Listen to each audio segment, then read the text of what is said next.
22nd of October 2024. My name is Nandi Chinna, and I would like to thank you for agreeing to be interviewed. Before we commence this interview, can you confirm that you have read the informed consent and agree to the interview conditions? Definitely, I agree. Elaine Christy has volunteered with the Friends of Cockburn Wetlands Centre for 15 years. The retired primary school teacher has inspired and educated locals as she supports, conserves and promotes our local wetlands. Elaine participates in bird surveys, conducts workshops for primary school students for World Environment Day and the Centre's school holiday programs. Elaine, can we begin with you giving your full name, date of birth and where you were born?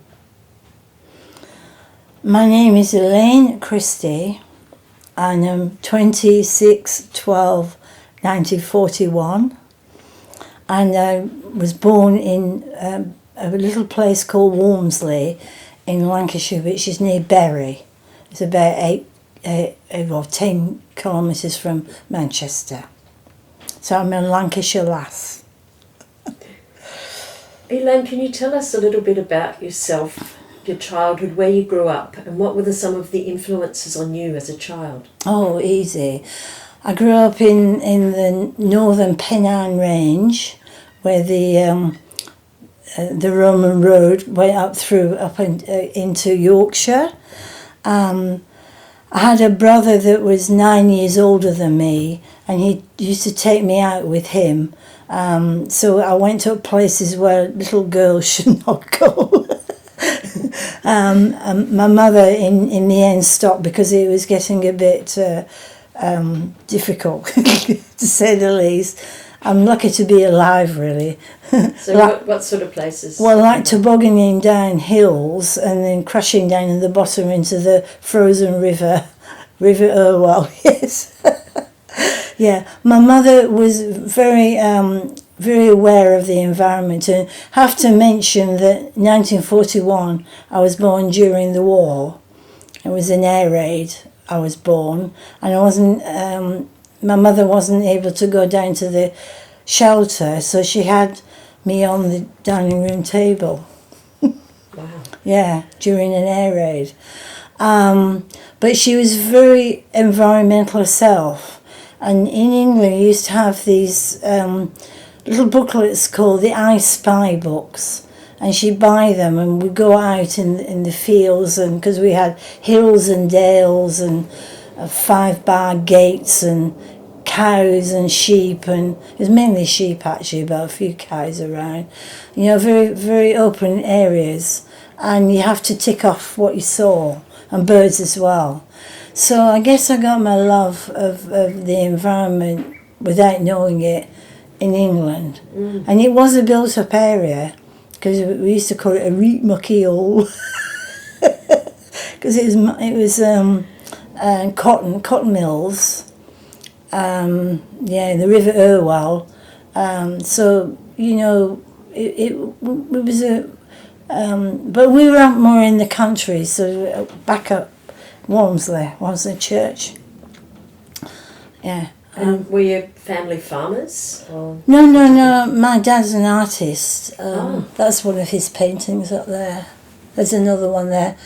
And that's when we went to live down in the south of England with my father's Rock Cottage there. It was up a very steep hill in Worley near Weston-super-Mare. So, yeah. So he was a painter? Yeah. Right. Not all his life. It was a bit sad. He had leanings to become a painter, but his father found out he was painting, and he threw his paint box and everything on the fire and said you'd never do that again. So he never ever did it until he was 42, and then he started with a passion. Yeah. That is sad. Yeah. That's one of his too. Never been to Australia, but he painted that from one of my postcards I sent him. Wow. And there's one behind you as well. Yeah. Wow. Yeah. And is that how he made his living, or did he have another job? No. He did sell some of his paintings, but he wasn't a very good businessman. So there's one or two in America. But he actually became.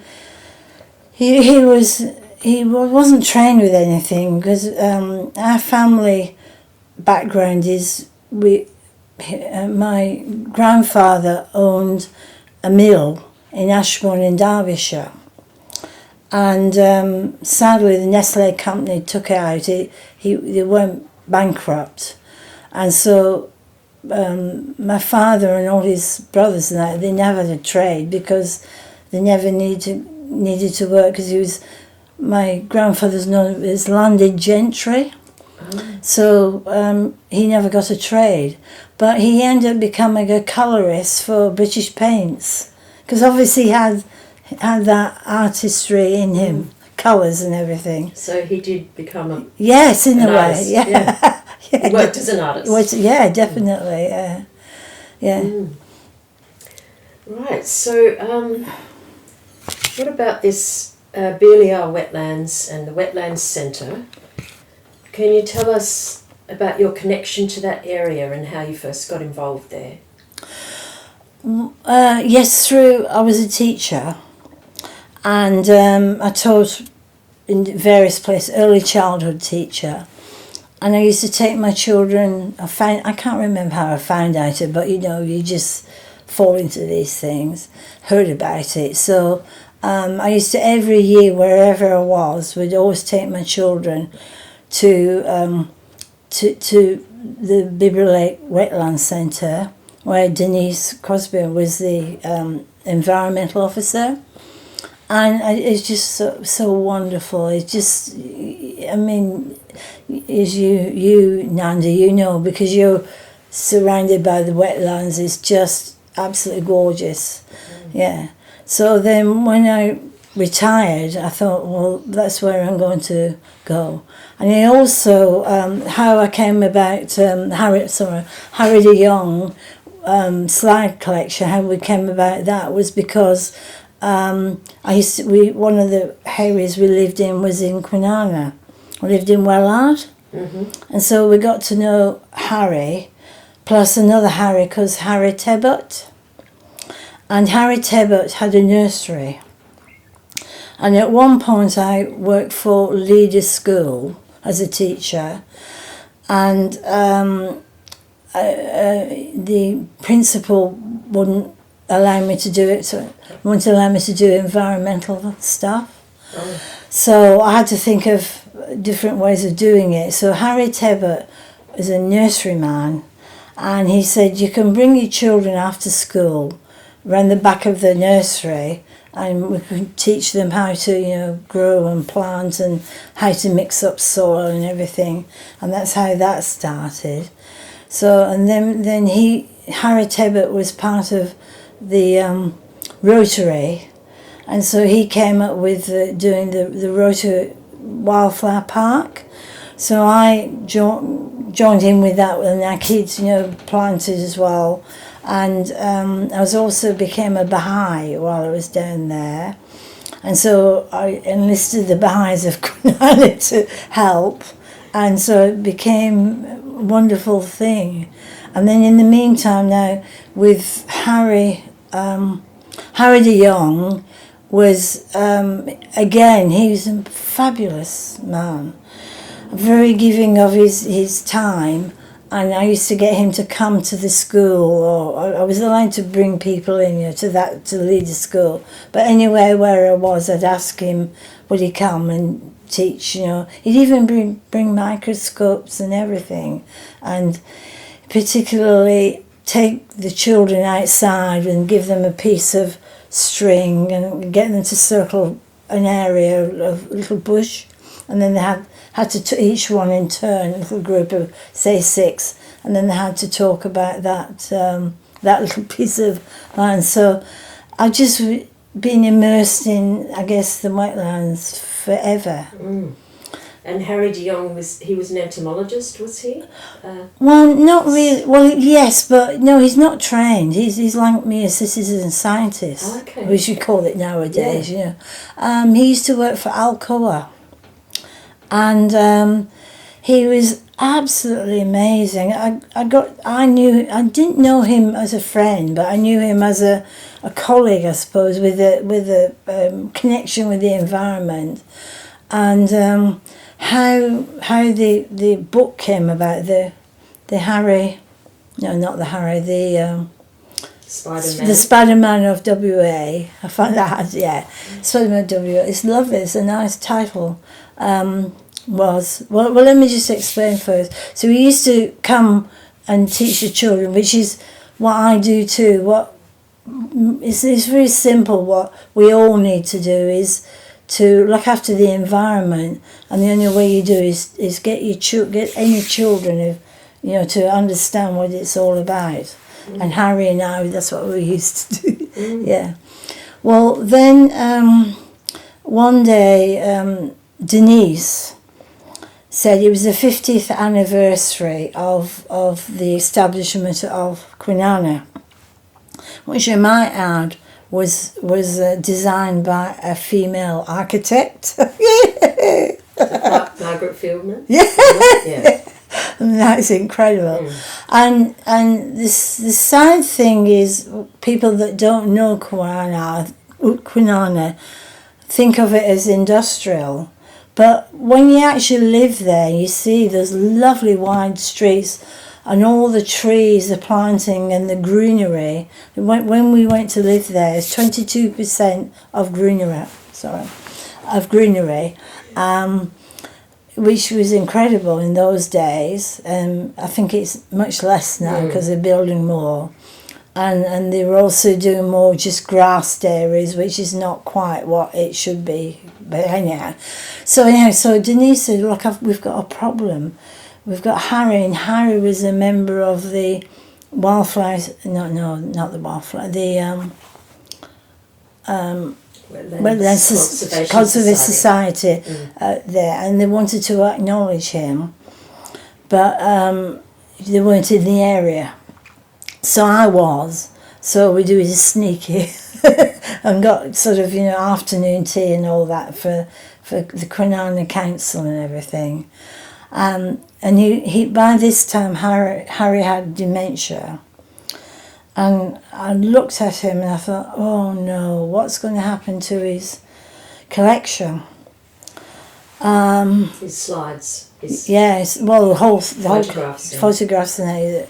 He had a whole room, like here, this room, full of the slides. He used to go up north, and it was his passion. He'd take off just on his own and go up. He went up to the Murchison, places like that, and he's got 9 spiders named after him. That's how brilliant he is. So for a man to be able, not train, to be able to see those tiny little spiders and bring them out like he has done in that book is fantastic. So Phyllis, his third wife, was there, and I said to her, what's going to happen to his collection? And she said, oh, he'll just be left in the room. I thought, you can't do that, because having a father as an artist, many times when you've found very famous, like Van Goghs and Monets and goodness knows what, in closets somewhere, dust covered or almost damn sure, whatever. And so I thought, no, you can't do that to a man who's spent his life finding spiders that most people don't even know what they look like. And when you see them, the colours and the size of them, it's beautiful. So I said to her, well, would you ask Harry if he would donate it to the Kwinana Council? So she did, and he accepted, he said yes, and so that was how we got the collection. Well done, Elaine. So, yeah, well, it was foolish, really, because there's over 10,000 slides. I mean, that is a lot of slides. And so I took it, very naive, took it to the Kwinana Council, and I think it was Ken Jackman and that, they weren't prepared to look after it, because it's true, it is quite a responsibility, because, you know, slides need to be kept in a very nice environment. So I then went to Denise and that, so that's how it came to come up there. So the Wetlands Conservation Society took it over. That's how the connection was, because Harry used to be a member of them. Mm. And then it started with having to transfer these slides onto a database, and there's only 4 you can do at a time, so you can imagine how long that took us. It took quite many years. Yeah, you've been doing that. Yeah. Well, yeah, because at the time I was working, I worked and Chris worked, bringing up a family, and you know, so it was quite a challenge. And then I retired, and one of the things we started to do was go to the Murchison settlement, and the Murchison settlement's very remote. It's 702 kilometres up, straight up the road. In the middle, there's three roads up. You know, it's the middle one we go up. It's just past Mullower, and it's quiet. And we rely on people coming in to see us, because there's a lovely museum there. It's when you read the book I've given you, you'll see there's a lot to offer there. Mm. So that's another challenge I've had, is to showcase the Murchison settlement and show that it can be a destination instead of just passing through, which often happens. Mm. Yeah. So we spent a lot of time doing that, because you can imagine all these slides. Yeah, yeah, and I got into a bit of difficulty because I'm not a librarian, so collating it all was quite challenging. But Vicky Harthill of the Cockburn Wetlands Centre helped me a lot, and then I was in the Friends group. Do you remember the Friends group? Right. Well, the Friends group helped as well. Mm. There was Marion. What's her other? Marion Shaw. Marion Shaw. Sadly, she's passed away, but she came and helped. Pat Smith, who was the secretary, and she helped too. There was not many, because they came, because it was quite it's overwhelming, because when you see box after box after box. So yeah, so we managed to do that, and then we didn't get an awful lot of help, neither from the council or anybody really. And then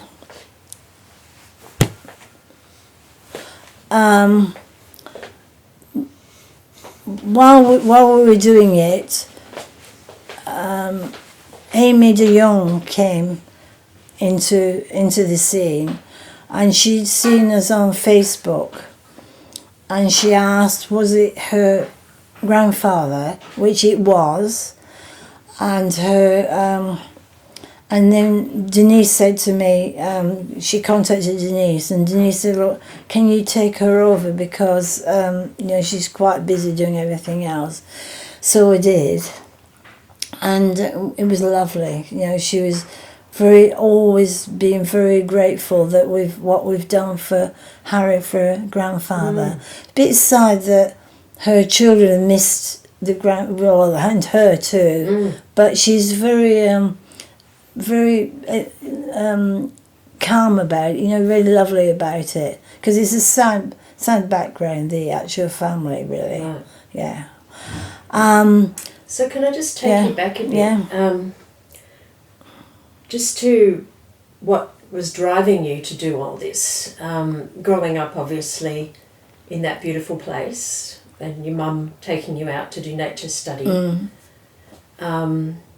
but you said you immigrated to Australia in 1967. Can you tell us a bit about how that has influenced your drive to do conservation work? Oh, yeah, easily. So the minute we landed, I told you about And why did you come to Australia? Oh, that's easy to... Chris, my husband, was in the British Royal Navy, and they came out to Australia, the ship, and in those days, in the 50s, they did courtesy visits. And then he came back and he eventually came out of the Navy. I didn't know him in the Navy while he was doing the Navy at all. And he came back and he was at the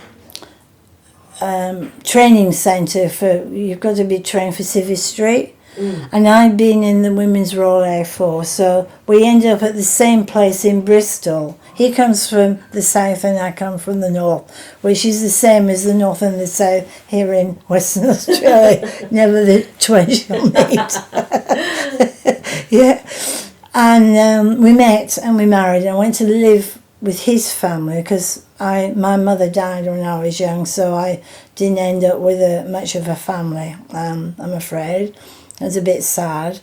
As I said, my father moved from Lancashire down to a place called Weston-super-Mare, and then it wasn't a very pleasant situation, so I joined the Women's Royal Air Force to have somewhere to live and work. So I came out of the Air Force, Chris came out of the British Royal Navy, and we met, and eventually it's quite a sweet love story. Down the track. Oh, well, we'll try and stick to Yeah, I know. So, as I say, so then I was living with his mum and dad, and we eventually had 2 young children. And there was this program, the Huey Green program, where they asked people in Australia to contact the English people where they come away from, and there's all these wonderful stories about what a wonderful place it was, 8 hours sunshine, and everything was great. So I thought this is a good idea because we were struggling. It was the government had changed and it wasn't the best, and Chris said we'll give them Labour government a year, see if they improve anything. But it didn't improve much. Like, I ran out of money to buy food for us on Wednesday, so in those days you got paid every Friday. Chris's mother was really good. I never said, but she'd anticipate. So it wasn't easy. We were buying a house and 2 young children, so we were struggling, to be honest. And I saw this program, I thought, oh, this sounds good. And I didn't have connections of family the same as Chris did, because his mother was very upset when we did come, because, I can understand. But anyhow, so we eventually decided to come, and Chris said, well, if we're coming, we're going west, not east, and he explained. So, because we could have been sent anywhere. So I had to go up to London for an interview, and we got passed. And then we came back down, and I've lost the train of thought. Let me think. So we applied for a Commonwealth assisted passage, which meant that could come to Western Australia. So we did, which is great. And we were on the Fair Star, and people say, oh, where are you going? They say Western Australia, and they'd outright laugh at us. I truly laugh, there's nothing there. So that was one thing. So I guess for me, I like challenges. And if you said that to me, I think all the more reason to go. Do you know what I mean? Yeah. So we arrived in the winter, And all the things he said about Australia were not true, because we weren't allowed to land because of the storm, as you know, here. Because you have to out in the gauge roads. So we arrived the following day to this absolutely miserable weather, raining and all the rest of it. But it didn't quell my enthusiasm. So this is exciting. Then we ended up at Point Walter. What happened when you stepped off the boat? Oh, yeah, I thought I told you. Oh, sorry. Yes, so we came down the gangplank. I was holding Michelle, who was 11 months old. Chris was holding Tina, who was 2 on the boat. And as I stepped off the gangplank, a whoosh of air came right up my body and at the top of my head. And I just knew that I belonged here. I just felt so happy that we'd done what we did. And yet it was a miserable day. And when we got to the Point Walter hostel, it was even worse, because there were iron beds that bowed in the middle and you couldn't even push them together, and very thin blankets that we froze, because we had nothing with us, only just a few clothes and that. And there was nothing separating us from the children, just from the bedrooms, whatever, so it was pretty basic. So then I did cry, because I said to Chris, take me away from here.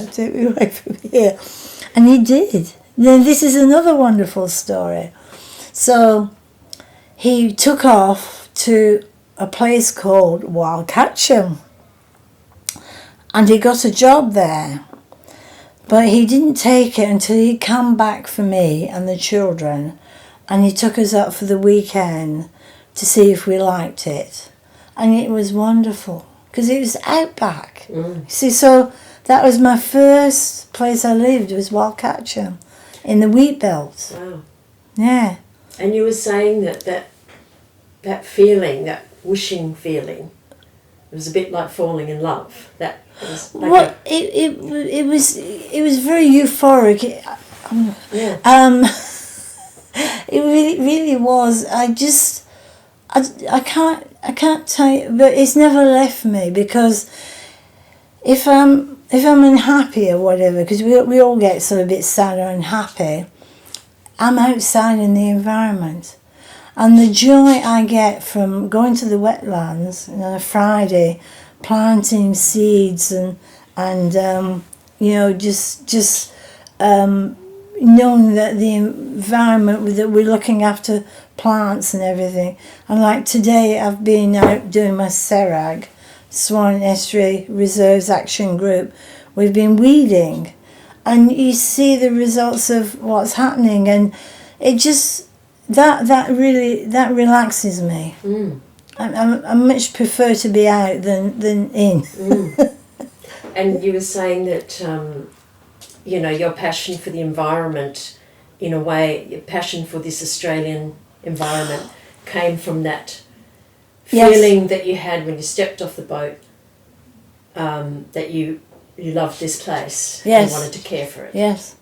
Well, when we went to Wild Catcham, the minister of the church, because we used to be Anglicans once upon a time, and I used to get taken out to farms and that to pick up produce to bring back for the Aboriginal people, not just Aboriginal people that weren't very well off. So I got to see that. That's true Australia. That is actually Australia as it is, and the expression true blue. Well, I've met true blue Australians. That was my first meeting of people, because sadly we had to leave fairly soon because the wheat was the beginning of the wheat crop failed, and Chris was out of a job, and that's where our first issue was with the environment. Was we couldn't stay there because there was no job offering, because wheat belt towns. If the wheat crop fails, everything around surrounding it does too.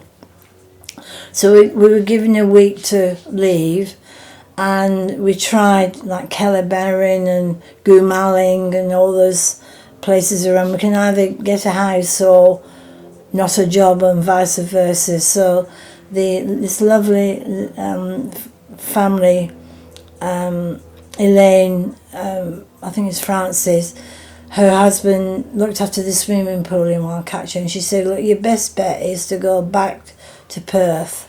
You get both a job and you get accommodation, and that's what we did. And all the people there, because the situation. We used to come down very often to Perth to buy the food and the vegetables for the month, which I ended up doing as well. So they said, we're going down next weekend, we'll bring such and such with you. So in dribs and drabs, furniture and stuff came, Right. Except I left all my cooking things in the oven. You store, well, my mum, Chris's mum used to do it, leave her cake tins and all that in the stuff. so that I had to get someone to bring that down. So it was a very I think although it wasn't a good situation, it was it was an excellent learning curve for us. Because when you think back, that was a heck of an issue with married with two young babies. So it wasn't an easy thing to do. But Chris got a job, so that was okay. I was going to say the important thing there too.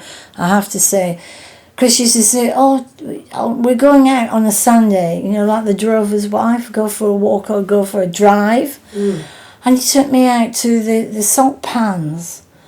And I was absolutely horrified because you know what the salt pans were, where the government had told people to clear the land and paid them to clear all the trees.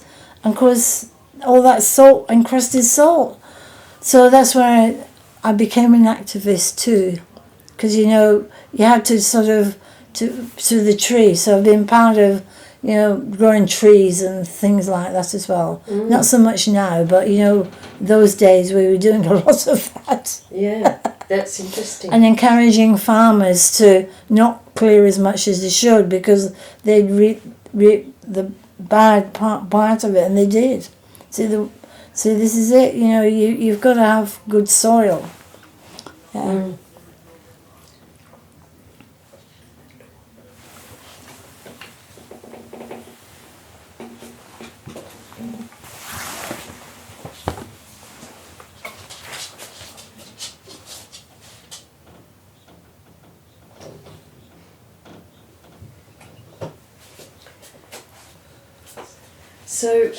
So you first started going to the Wetlands Centre when you were a teacher. Yeah. So what were some of the experiences and activities you've led or taken part in at the Wetlands Centre? Well,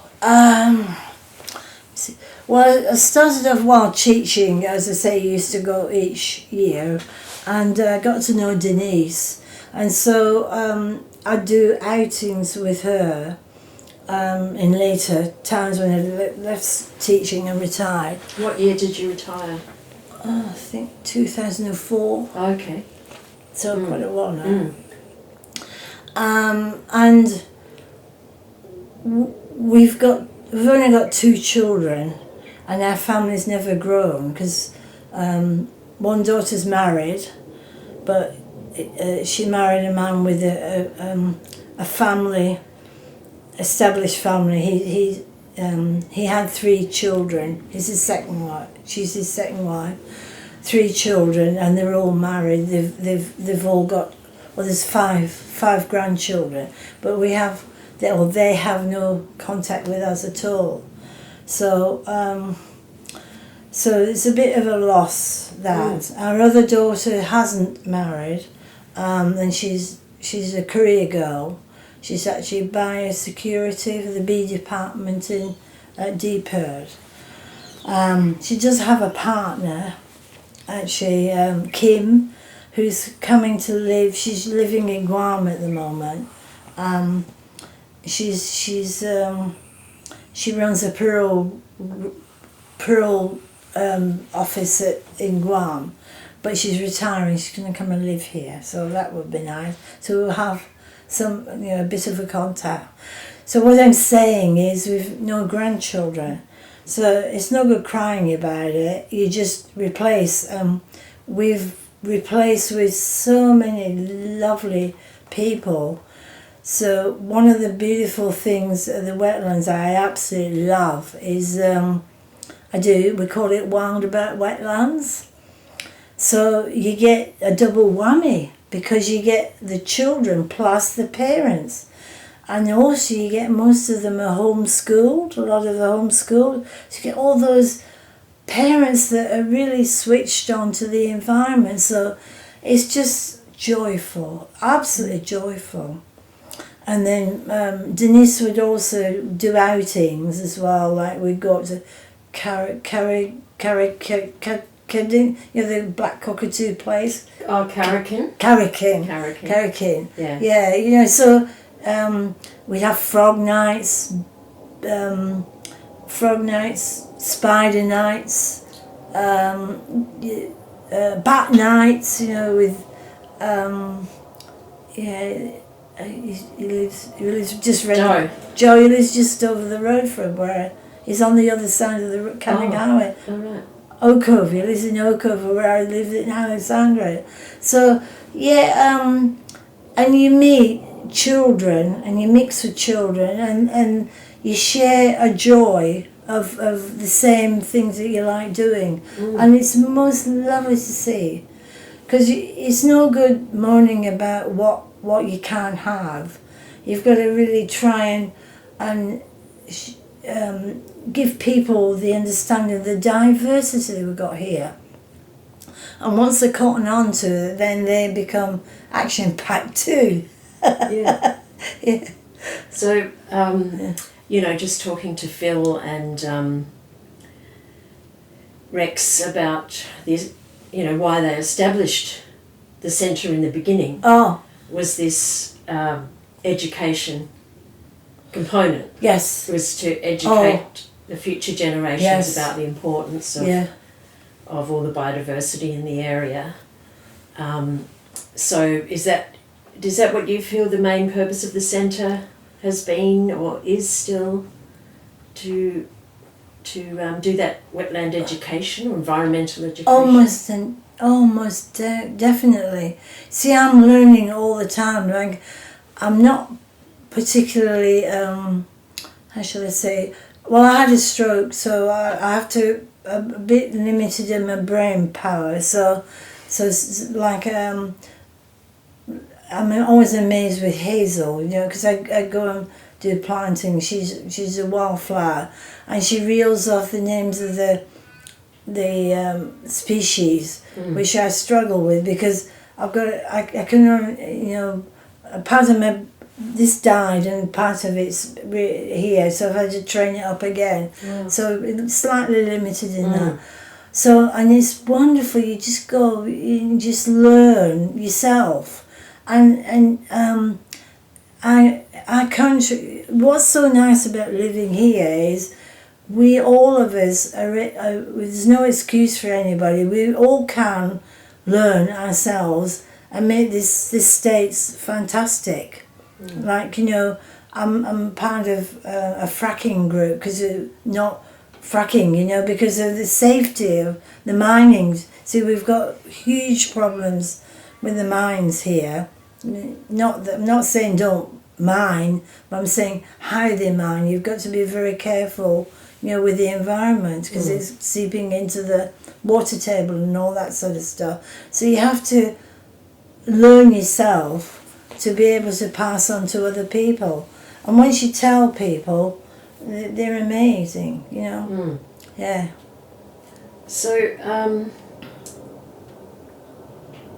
like, when all your time at the centre, 15 years or so. What are some of the achievements that you're most proud of in your time there? I have to say, I was there before the what's it called? Native Ark. You know, as it was Native Ark. And I was part of setting up that with Denise. Because it started with a little shed thing and a bit of wine. We used to go, and like Rex, did Rex tell you about that too? No, so I didn't know about this. So well, it was non-existent, and there was no wildlife rescue place there then. No, it was just Was it at that old house, or you just? No, it wasn't even that. No, it was just an old shed, and it just sort of. Denise is like, that's why we get on so well together. We fall into things. Things just happen. I don't ask us how it happens, but it just happens. So it started with just a bit of barbed wire, netting or whatever. Chicken wire, and it gradually progressed to the house and things. And I think the concern I have is now is WA Wildlife. Which has taken over almost, because even the sign on the road says that above the wetlands. So I think the concern I have is, yes, the education, but we don't have in the wetlands cuddly animals to show. All we can do is to show people what beauty there is in the trees and the walking around, birds and nature, the natural bit.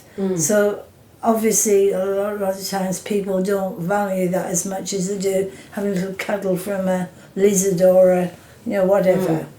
So I don't know the answer to that one, but it's a bit of a shame, because it's I don't know what the word will be for that.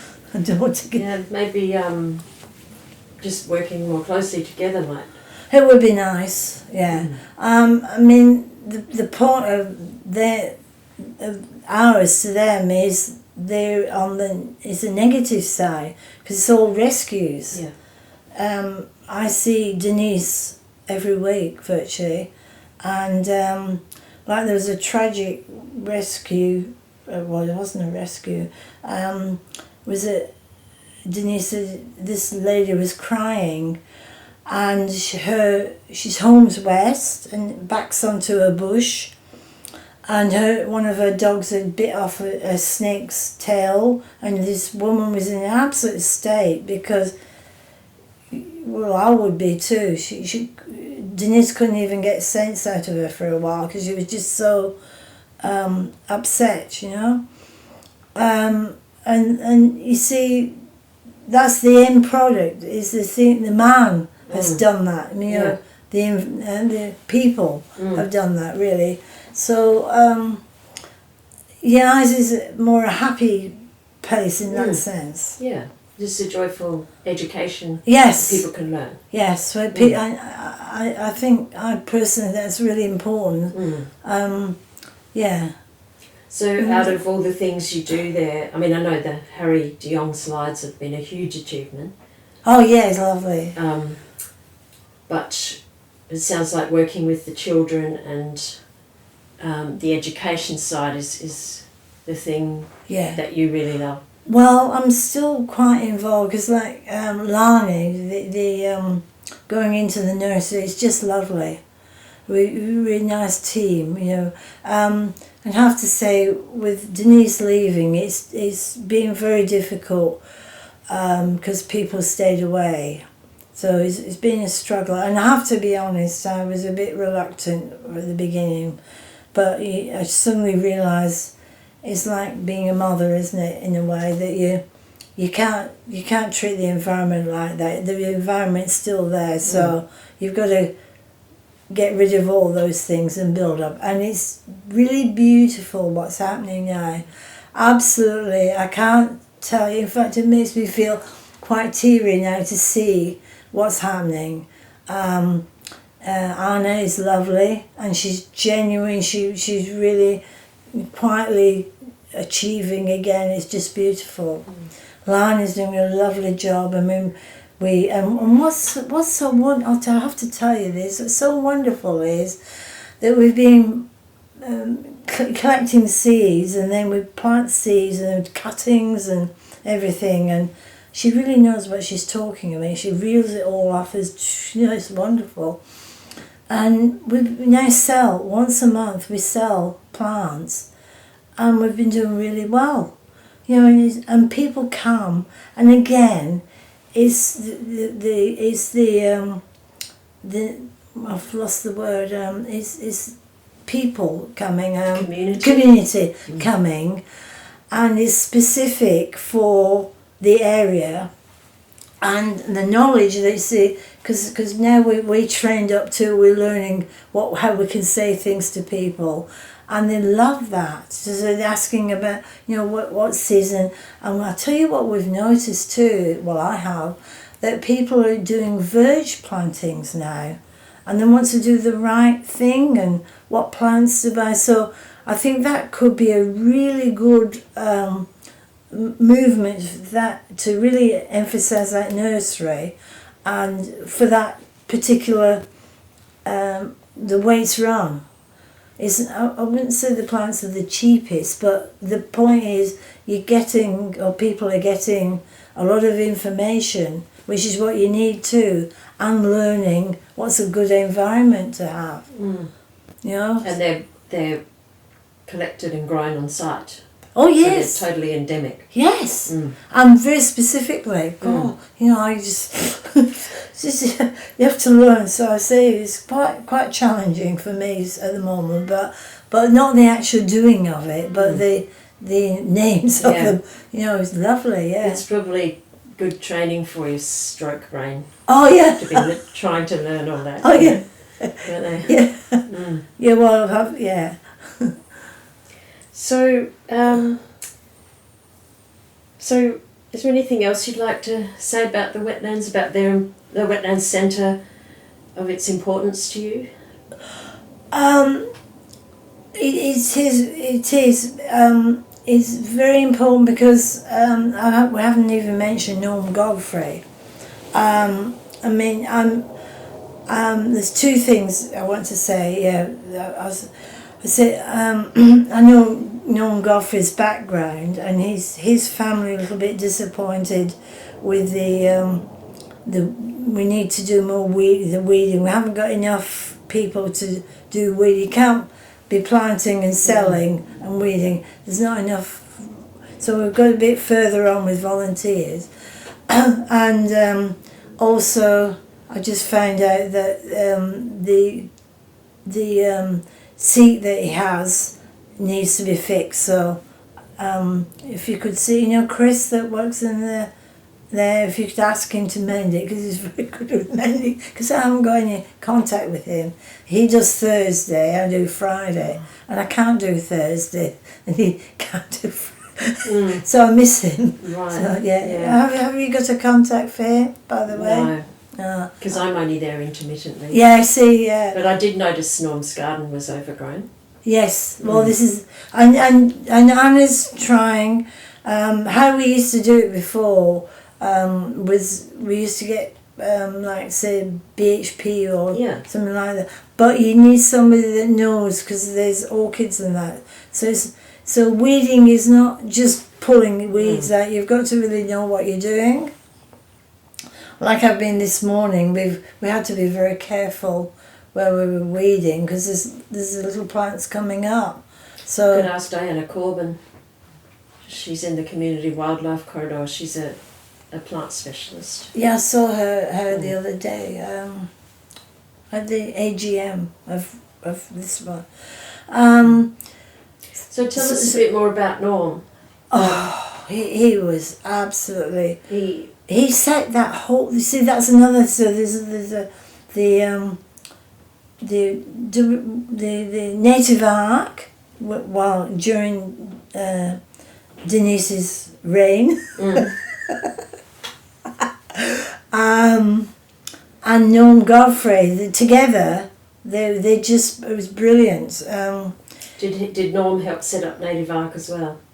No, I don't. No, He set up the nursery. No, oh, definitely. Mm. And I've asked Lana, because I haven't seen anywhere that's recognised. So to me, he's got to be recognised, and I'm quite pleased about that because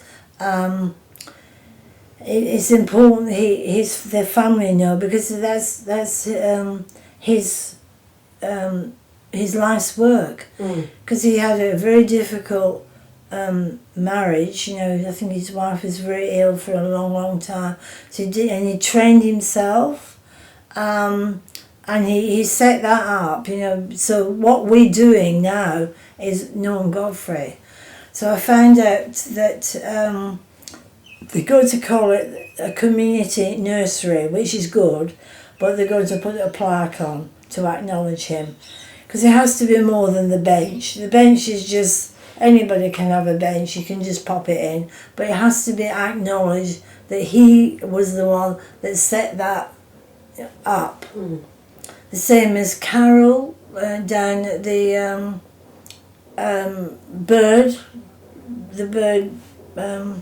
the second hive. Oh, yeah, the paintings. Yes. She's got, it was opening, it was a very important thing, so that has to be recognised. And the other thing I have to thank you for, that I've only just found out, that there's 2 tulip trees being put where the the pioneers originally put the pine trees on the wedding day, and I've been very upset for quite a while that nobody seemed to have acknowledged it. So I'd like to know how that came about, because I've asked Felicity, and she just sort of mumbled on. I've written to the council, about it, because we do acknowledge the Noongas ad nauseum.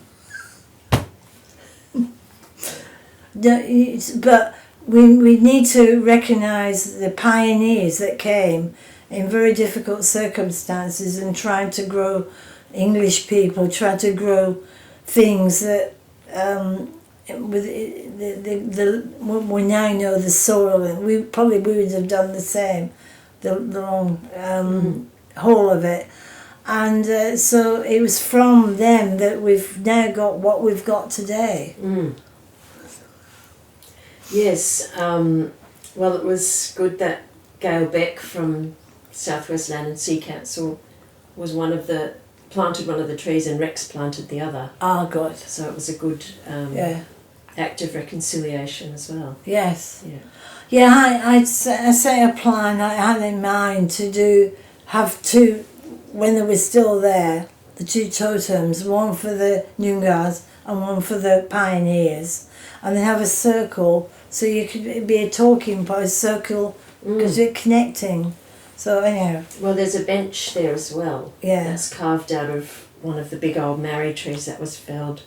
Oh, good. During that bulldozing episode. So yes, unfortunately we can't talk to Norm about the history, but I know that he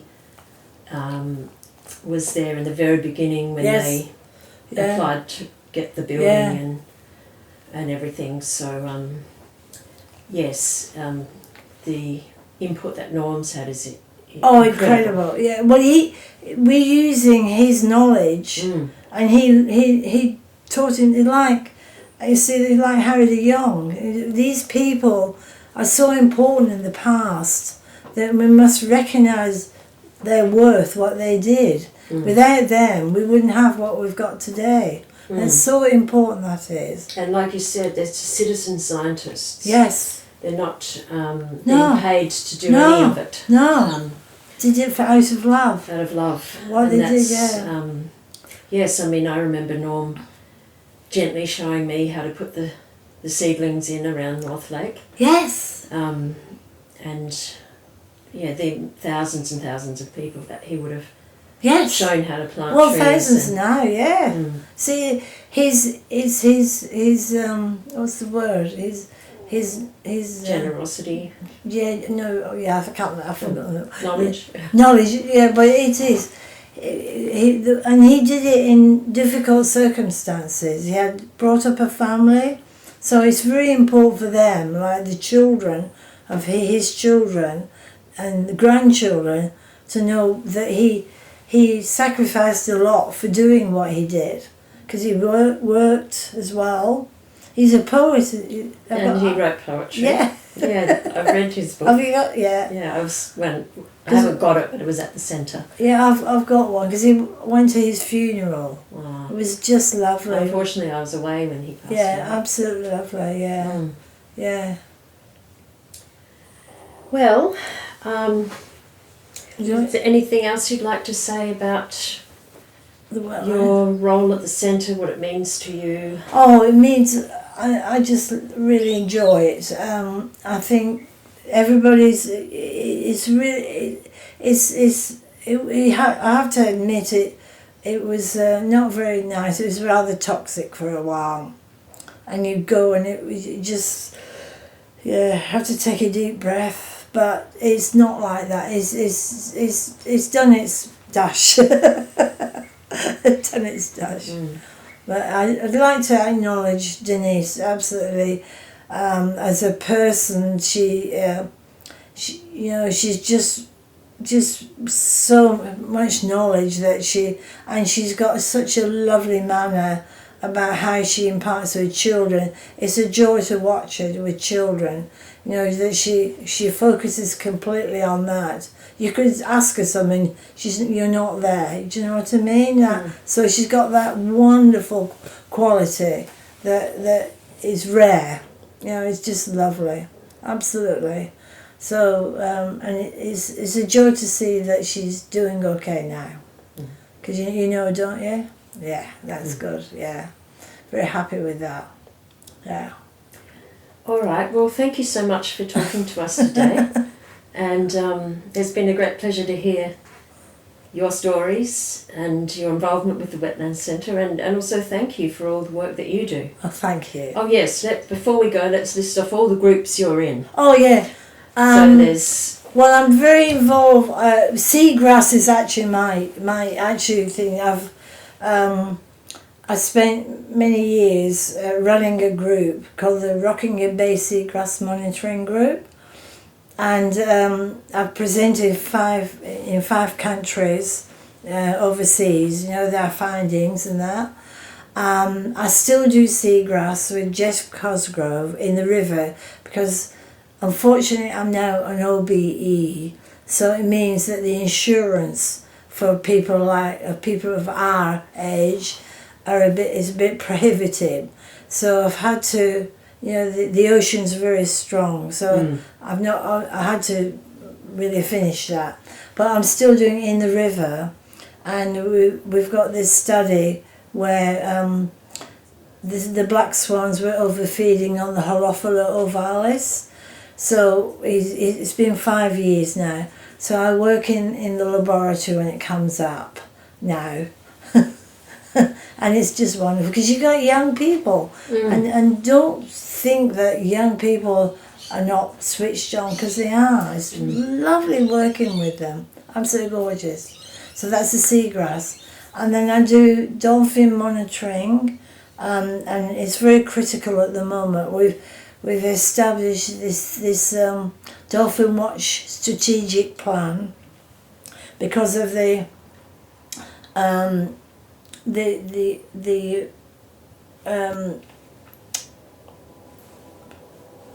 bridge. The bridge, so with the Palins established, so there's two members of the port that we can consult with, and it's a lovely lady, she's Mariguli, she's Greek, and she's got a husky. Can you imagine my dog with a husky dog? It's a bit challenging, but it's good.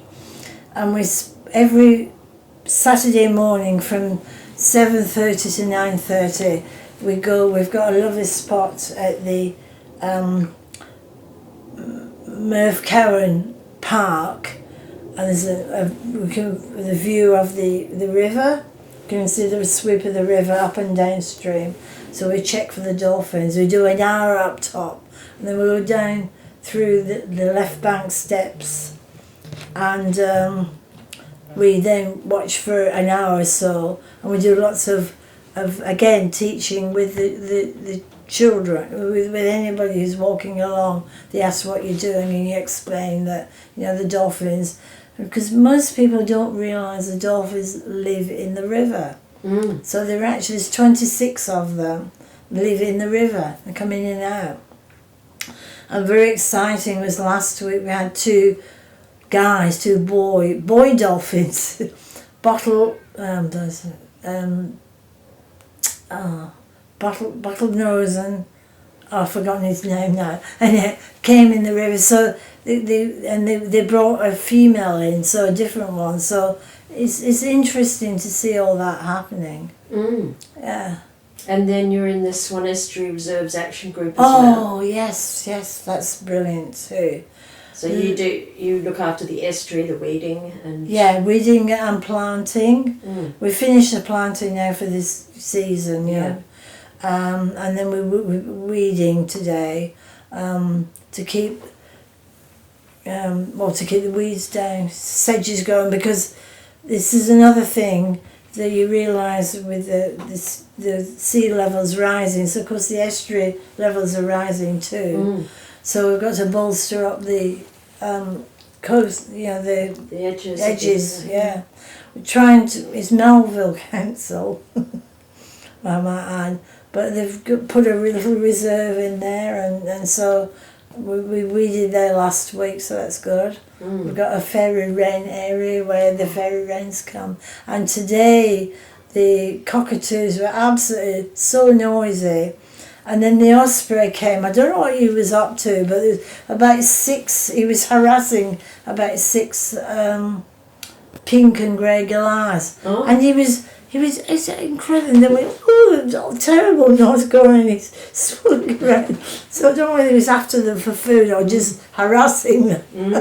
So what I'm saying, it's just all fun. It's just lovely. I mean, it's hard work, but you know, there's a team that water, and there's other reserves all down the river as well, as far as the university. So, and you're still a friend of the Cockburn Wetlands Centre? Oh, I will be forever. Yeah. So you work there one day a week too? I do Fridays. Yeah. Cockburn. Yeah. Oh, yeah. So that's basically for groups you're in. Yeah, I do. I've got a. Pretty busy schedule. I've had a book club as well, once a month. We sadly had to close down our story catcher group because of age. The people were in it. Some of them got a bit old, 90, and keep falling, and it got too difficult, so we've closed it. Only closed it down this year, actually, in one of the hospitals, because poor Rackman had a nasty fall and he's lost the use of his legs. What was that group? Story catcher group. Story catcher? Yeah, we catch stories.